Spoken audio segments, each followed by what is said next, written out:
Sir నమస్తే అండి. మీ పేరు? నా పేరు వెంకటకృష్ణ అండి, గుంటూరు డిస్ట్రిక్ట్ నుంచి. సార్ ప్రస్తుతం మీరు ఏం చేస్తున్నారు? నేను ట్రైబల్ వెల్ఫేర్లో టీచర్గా టీజీటీ వర్క్ చేస్తూ ఉన్నాను ప్రజెంట్. సార్ మీకు ఏపీ 2025 డిఎస్సిలో ఎన్ని మార్కులు వచ్చాయి, ఎంత ర్యాంక్ వచ్చింది సార్ మీకు? నాకు ఏపీ 20 నాకు 25th ర్యాంక్ వచ్చిందండి. నేను బీసీ కేటగిరీలో సెలెక్ట్ అయ్యాను. రిజర్వేషన్ ద్వారానే సెలెక్ట్ అయ్యాను నేను. సార్ ఇక్కడ ఏపీ డిఎస్సి 2025లో భారీ ఎత్తున అక్రమాలు జరిగాయి, అవినీతికి పాల్పడి పోస్టులు అమ్ముకున్నారు అని పెద్ద ఎత్తున ఆరోపణలు వస్తూ ఉన్నాయి గత కొన్ని రోజుల నుంచి కూడా. యాజ్ ఎ టీచర్గా వీటిని ఎంతవరకు సమర్థిస్తారు మీరు? సార్ ఇప్పుడు ఆరోపణలు చేయటం వేరు, ఆధారం చూపడం వేరు. ఆధారం చూపిన వాళ్ళు అదేనా అప్పుడు మాట్లాడాలి. ఆధారం లేకుండా అమ్ముడు పోయింది అని చెప్పి అంటూ ఉంటే అది ఎంతవరకు కరెక్టు? ఇప్పుడు ఇక్కడ అందరూ వచ్చాం, మేము మెగా డిఎస్సి వాళ్ళం. ఇక్కడికి రాండి, కూర్చోండి, మా ముందు వచ్చి కూర్చోండి, మేము మాట్లాడతాము. ఆధారం చూపించండి. ఆధారం చూపిస్తే మేమే జాబ్ వదిలేసుకొని వెళ్ళిపోతాం, మేము బయటికి, మాకు అవసరం లేదు. ఆధారం లేకుండా నిందలు చేస్తే కనుక మేము సహించలేము. ఆధారాలు కావాలి, ఆధారాలు చూపించండి. చూపిస్తే మీరు అన్నట్టుగానే డిఎస్సి క్యాన్సిల్ చేస్తారు. ఏం చేస్తారు మీ ఇష్టం. అప్పుడు ఆధారం లేకుండా ఎట్లా మాట్లాడతారు మీరు? ముందు అసలు నోటిఫికేషన్ పూర్తిగా చదవండి. నోటిఫికేషన్లో ఏమేమి ఇచ్చారు, ఏ పాయింట్స్ ఉన్నాయి, రిజర్వేషన్ కేటగిరీ ఏ విధంగా ఇచ్చారు, పోస్టులు ఎన్ని ఉన్నాయి, ఏ డిస్ట్రిక్ట్లు ఎన్ని ఉన్నాయి, ఎన్ని మిగిలినాయి, సర్టిఫికేట్ వెరిఫికేషన్ ఎలా చేస్తున్నారు, సర్టిఫికేట్ అప్లోడింగ్ ఎలా చేయించారు, రిజల్ట్స్ ఏ టైంలో ఇచ్చారు. అర్ధరాత్రి నిద్రలు పోకుండా వెయిట్ చేసామండి రిజల్ట్స్ కోసం. మెరిట్ లిస్ట్లో పేరు వస్తే అమ్మయ్య మెరిట్ లిస్ట్లో వచ్చిందా అనుకున్నాము. మెరిట్ లిస్ట్లో వచ్చిన తర్వాత మళ్ళీ సర్టిఫికేట్ వెరిఫికేషన్ అన్నారు. ఏ సర్టిఫికేట్ ఆగిపోయిద్దామో. సర్టిఫికేట్ వెరిఫికేషన్ కూడా పబ్లిక్లో చేశారండి. అందరూ 50 మంది కూర్చొని ఉంటే రూమ్లో అందరి ముందు చేశారు తప్ప సపరేట్ రూమ్లో కూడా పిలవలేదు. సపరేట్ రూమ్లో పిలిస్తే అక్కడ లోపల ఏమైనా జరగవచ్చు. ఎవరు సర్టిఫికేట్ చూపించకుండా చూపించాలని తిక్కొట్టవచ్చు.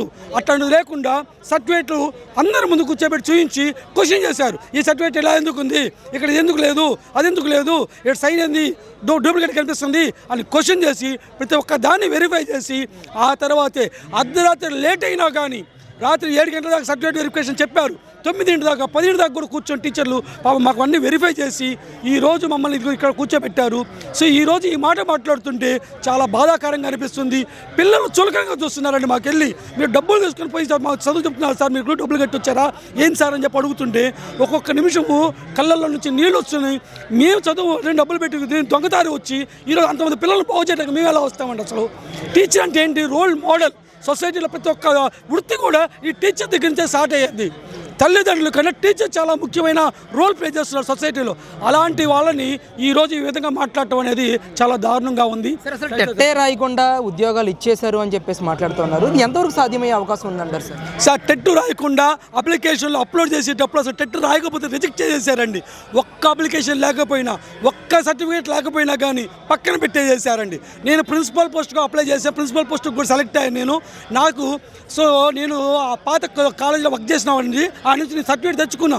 కానీ అక్కడికి వచ్చిన తెలిసింది ఏంటంటే వాళ్ళు డిఈఓ దగ్గర నుంచి సైన్ ఉండాలా, మీరు అంతేగాని కాలేజీ తెస్తే కుదరదు అని చెప్పి నాకు పక్కన పెట్టేశారండి. యాక్చువల్ ప్రిన్సిపల్ పోస్ట్ సెలెక్ట్ అవ్వాల్సిన వాడిని తీసి పక్కన పెట్టేశారు దాన్ని.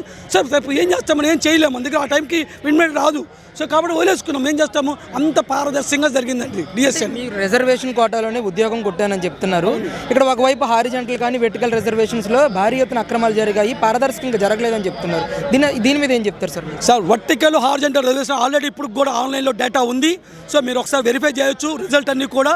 ఈ ఆన్లైన్లోనూ అదేనా మీరు చూస్తే కనుక వర్టికల్గా ఏ విధంగా ఎస్సీ ఎస్టీ బీసీ కేటగిరీలు చేశారు, హారిజంటల్గా పిహెచ్డీ క్యాండిడేట్స్ ఎలా పెట్టారు మీరు ఒకసారి చూస్తే కనుక ముందు ప్రాపర్గా చదివి అనాలిసిస్ చేయండి.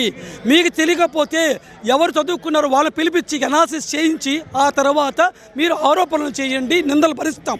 అంతే తప్ప ఆధారాలు లేని నిందలు వేసి ఈరోజు మా యొక్క వృత్తికి ఇచ్చేయద్దు మీరు దయచేసి.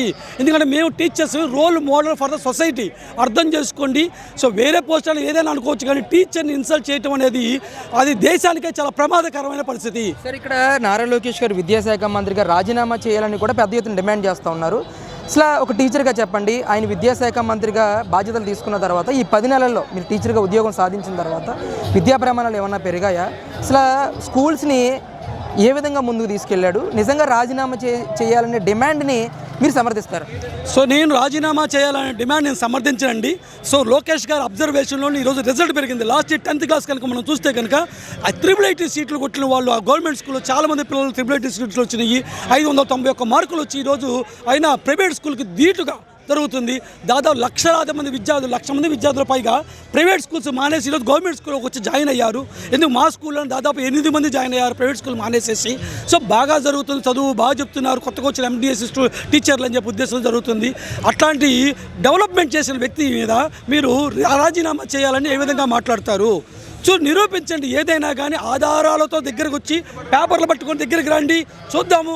ఇక్కడ కూర్చొని ఉన్నాం అందరం కలిసి, రాండి ఎడకి, మాకు చూపించండి. ఇగో ఈ ఆధారం ఇది ఉంది, ఇగో ఈ పిల్లవాడు తీసుకున్నాడు, ఇగో ఈ ఫోన్పేలో ఇట్లా అమౌంట్లు పంపించారు, ఆధారం చూపించండి. చూపిస్తే అప్పుడు మీరు మాట్లాడతాం. కానీ మీరు రాజీనామా చేయండి అంటే ఓన్ అల్లటప్ప కాదు రాజీనామా చేయడం అనేది. తప్పు చేసినోడే రాజీనామాలు చేయకుండా రోడ్ల మీద తిరుగుతున్నారు.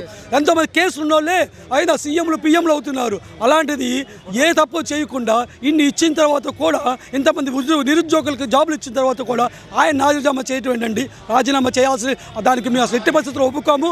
సో నారా లోకేష్ గారు, మేము ఎంతకాలం అదేనా ఉన్నామో అంతకాలం మాకు ఆ గవర్నమెంట్ కావాలి, వాళ్ళు ఉండాలి మా దగ్గర. సార్, ఆఖరిగా విజయవాడలో మీరు నిర్వహిస్తున్నటువంటి ఆత్మగౌరవ ప్రదర్శన యొక్క ముఖ్య ఉద్దేశం ఏంటి? రాష్ట్ర ప్రజలకు కానీ, యూత్ కానీ, డిఎస్సి కోసం వెయిట్ చేస్తున్నటువంటి అభ్యర్థులకు కానీ ఈ ర్యాలీ ద్వారా మీరేం చెప్పదలుచుకున్నారండి?